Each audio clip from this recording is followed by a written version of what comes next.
Did you ever have a proper job that you had to leave before you went sailing around the world then? Well, we were together for quite a long time, so I didn't have a proper job. No, you didn't. Or a career. I don't know why I'm No. asking that question, really. No, but we obviously we had a sailing school, and we did a lot of gig economy stuff like eBay and Etsy and Airbnb. But before that, the first time I decided to give it all up for the rat race before we even met, I did have a job in the computer games industry as a lead artist in Leeds. It was a good wage, good pension, loads of overtime. Yeah, I had a cracking time in Leeds, but personally felt caged in. I think a lot of people do it in the careers. Once they've been doing it for a long time and they're good at what they do, it becomes quite boring, a bit samey, and you kind of just work for the weekends. And I think that's when the crack started the show, really. When I was kind of walking home one day after a pensions meeting and saw that guy on a canal boat just sipping a cup of tea and just living his life. And he was about my age as well. And it was just a window into a completely different world, really. And so I actually had this epiphany moment where I realized that a career isn't actually everything. Did you have any moments like that? No, I never had a career, and I never wanted to have a career. I probably didn't even know what a career was, to be quite honest. And then I realised that my friends were all moving up, and then I sort of worked out that there is a kind of scale that you can go up. You mean like a career ladder? You could call it that, yeah, but it's like a scale. Like if you're working for the NHS, you get paid by a certain scale. Oh, I see. Okay. I think they still have it as well. So you don't even know what that is. No. So you can actually stay in a job like that and just move up the scale. And so then your next job, you'd have a certain payment. When I left to go sailing, I wasn't on that anymore. But it didn't matter to me. It wasn't important. You look around places like Brighton, everyone's doing something different. And it's not all about that. And I've just realised even now that I'm not that kind of person. I go where the wind blows. I think Brighton's a bit like that. It's full of vagabonds and misfits, really, isn't it? So you don't really feel like you need to be on that career path in Brighton. Now, I don't necessarily call it vagabonds or misfits. I mean that in a nice way. Yeah, but it sounds really negative. I think it's about doing something different and following your dreams or something you want to do and you like doing. It's different to maybe what the norm is. So, obviously part of it is money. You stay in a job, you move up a scale, you get better paid. A lot of people have good money and then they got to leave because they want to go and follow their dream.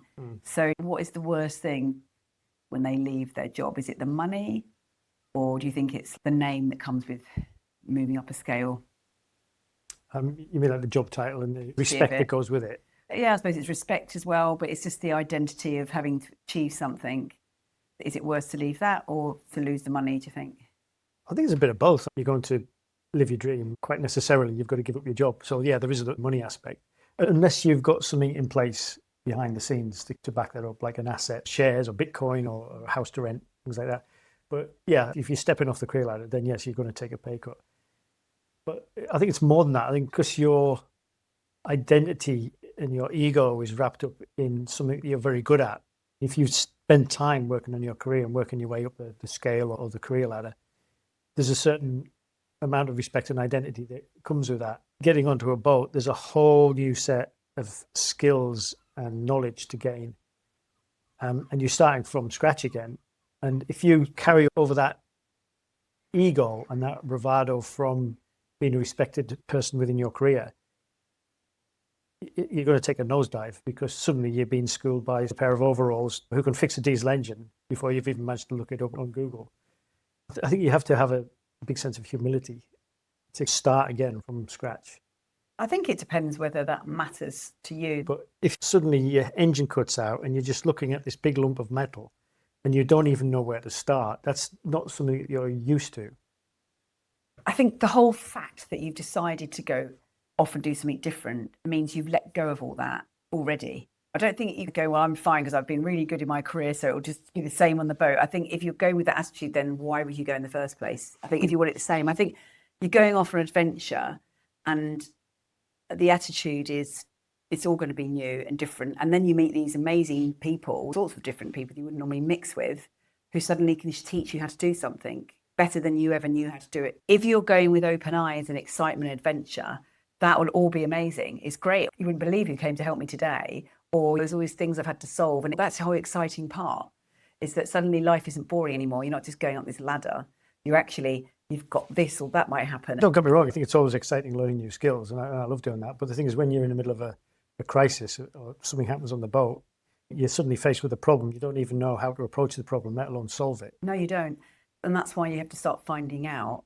And I think if you're going there with this kind of stuck in your ways attitude of, I did all right in my job, you've got to go with an attitude of humility.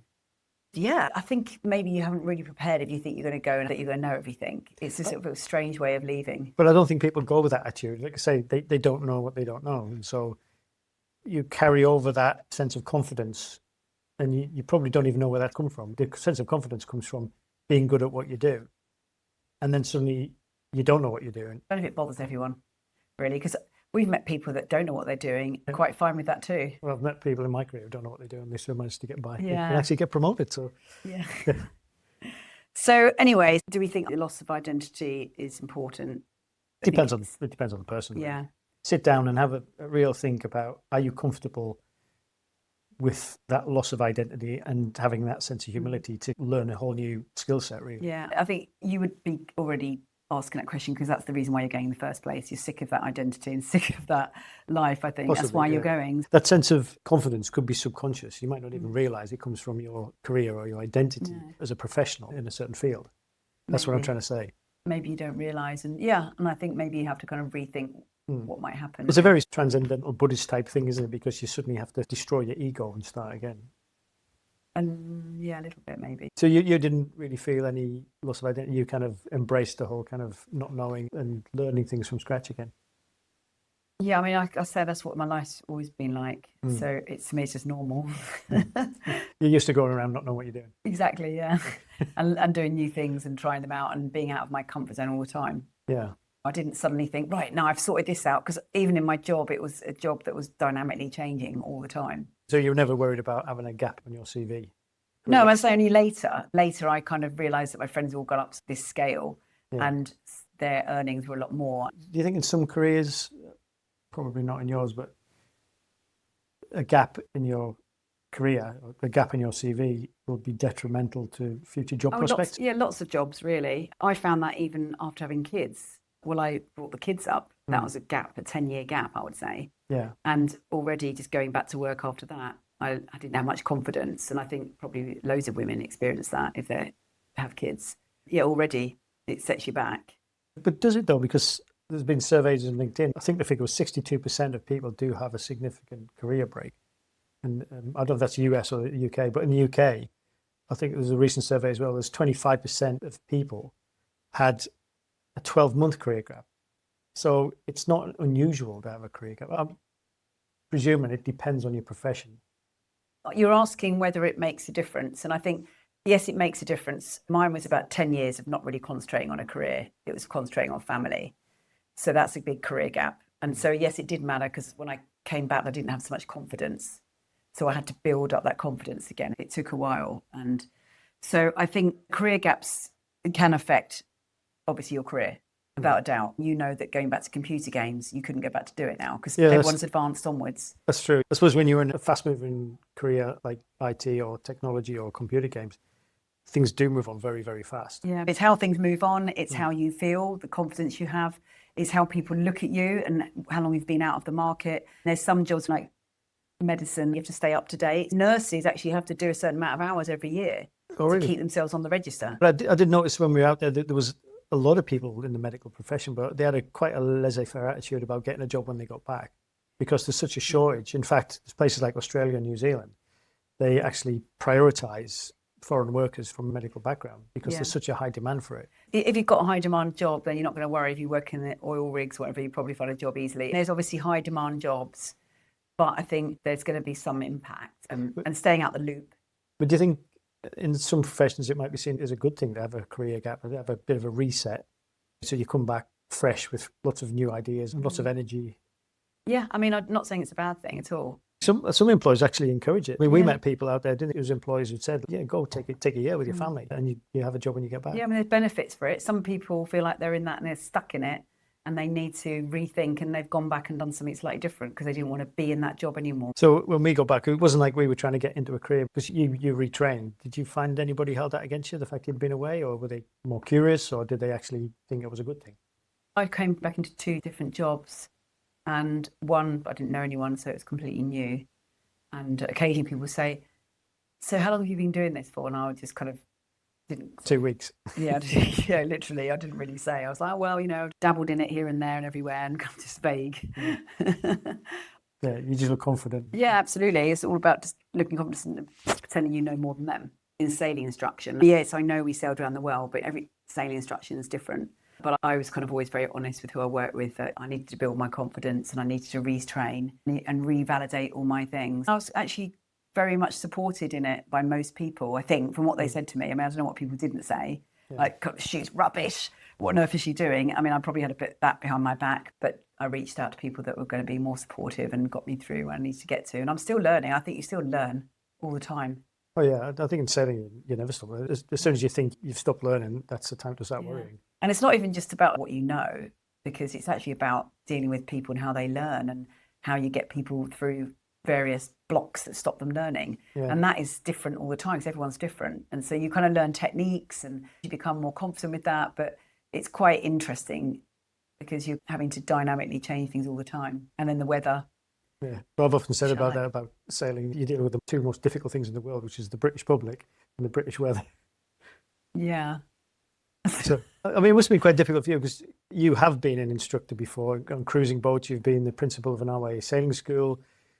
You've basically done it all, but then you came back and then you had to start from scratch being a dinghy instructor. And so you had to take training right from day one again. Because I didn't have the confidence, I was quite happy in a way. There was one side of me going, well, you shouldn't really have to do this. You've got all that experience. But I hate that attitude. That idea that I've had all these years of experience and I know what I'm doing is just a horrible way. I guess coming back is basically the same as stepping onto a boat. You're leaving something behind and you've got to leave your ego and your confidence on the dockside. Yeah. We're talking about leaving a career, but a lot of people we know actually carried on working though, didn't they? We've had doctors out there, they were doing emergency medical consultations. We've had people running major businesses, sometimes at night doing meetings. Nowadays, as we know, you don't have to actually leave your career. There's a lot of digital work going on now, and ever since COVID, it's much more online. Yeah, we met software developers, data center managers. The workforce is now so diverse, but the one thing I would say is you probably don't have as much time to dedicate to it on a boat as you might think you might, because there's a lot of work to do on a boat as well. I think it sometimes can be a struggle, but we have met families where someone was working full time and sometimes both of them, and they got round it. In fact, some people stop in an anchorage or a marina, fly off, do the job for a few months and then come back and carry on. Yeah, that as well. But I'd say more of them are actually working on board. But I'd say it's quite difficult doing a passage and working as well. It's not easy, but they did it. Like I know there's one that used to pay all the wages before they did a big passage. Yeah. Or they had to go there particularly fast, so they wouldn't obviously reef like we would because they need to be there on a day to pay the wages. I wouldn't say that's the safest way to do a passage. Yes, but they managed it and they had a team of people running the show. I suppose that's the thing. I think you need people on land to help out as well. I tried to carry on my furniture design business, but that was in the days before Starlink.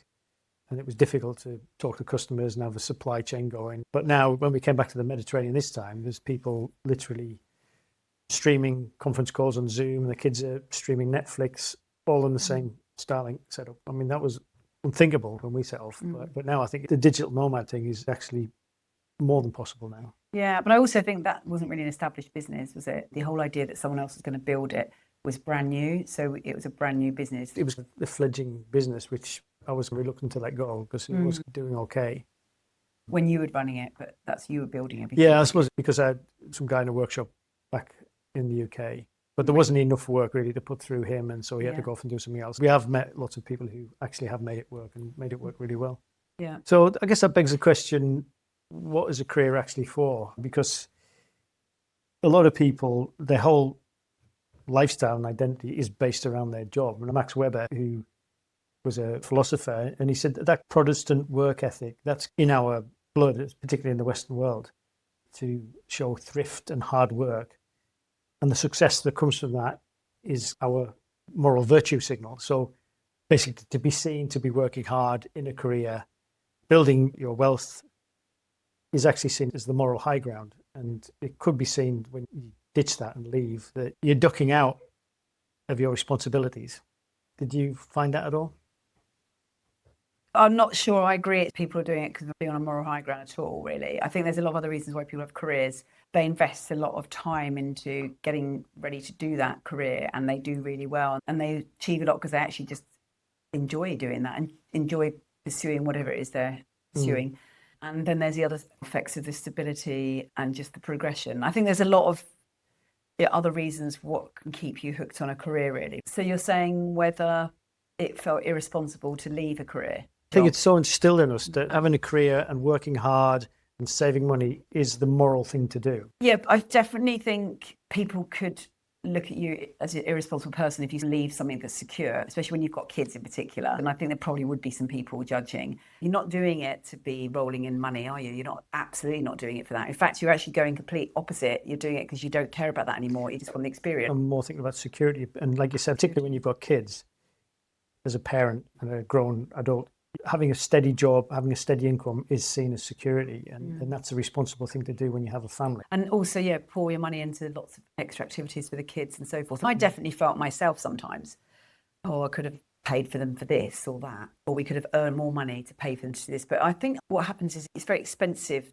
to pay for all those different things. You work really hard to pay for a really nice tennis club for your kid and a really good coach to teach them tennis, and they go to this club that they do regularly and get really good at it. And you think, I've done the right thing there because I've given them every opportunity to become very good at tennis until they get to 19, so they don't like tennis anymore. But you've done the right thing, you've given them the best. But then what we did on a budget, we lived on a huge budget and we couldn't afford to pay for them to play tennis. We had a budget. It wasn't a huge budget, it was a small budget, as in it was very budgeted. So we had a substantially burdensome budget. Yeah, and the only time it really highlighted the fact that the kids were missing out was when we got to places like Brisbane and all the kids were doing things, and I was like, well, you can't, that's a bit expensive. But when we left there, we were snorkeling on the Great Barrier Reef or visiting the Galapagos or stopping in places that no man had ever been. So suddenly you thought, well, even the person who works really, really, really hard wouldn't ever be able to afford that. Yeah. And they wouldn't even have the possibility of getting there. So then I realised that the value in what we were offering, which wasn't a monetary value, it was more like the willing to go somewhere adventurous and slightly unstable situations, meant that the experiences were just worth so much more. So I guess we traded security for adventure, which is just as significant in a child's life, I think. Well, a lot of people would say just don't come back. We were told that a lot. Many times. Nobody told us to come back. Everyone said, just stay what you're doing. We weren't looked at because we were doing well in the career worlds. The identity was we were nomadic and having these unbelievable experiences. What value could you put on that? Like people said, the amount of time we spent with our kids, you can't put a value on the time you spend with your kids. No. In fact, I think I've said it before, is when we were envying those people in retirement who had these huge pensions and they were going out every night eating and socializing, and we couldn't afford it, and then they would tell us that they were actually really envious of us because they wish they'd done it with their kids. Yeah, that's what we offered them, not the great tennis lessons. The only time I really felt bad was when I was in a society like the city, when I suddenly felt really out of place. I remember telling you that. I don't like being here because it just highlights that our experiences are different to everyone else's. We didn't have good clothes, we couldn't go to these clubs, and we were just up and down to the library, really. It's not really what we were supposed to be doing. But you did see people there who had lots of money, but it's like a phenomenon with the golden handcuffs. They had a big house and big car, expensive living, but that meant they couldn't leave their job because they were enmeshed in that high value, high expense lifestyle.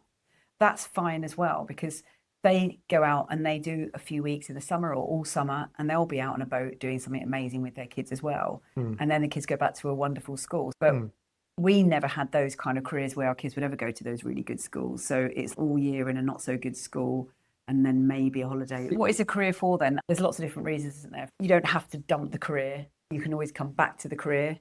The career will always be there if you want it, but the adventure won't always be there because you might not be healthy enough to do it. Your kids might not want to do it. They might be too old. If you want to do it, you've got to get it in when you can. We've touched on that a few times. To go out there when your kids are still young and they're still excited by the world and you can spend time with them and basically you're not suffering from a bad back and sciatica.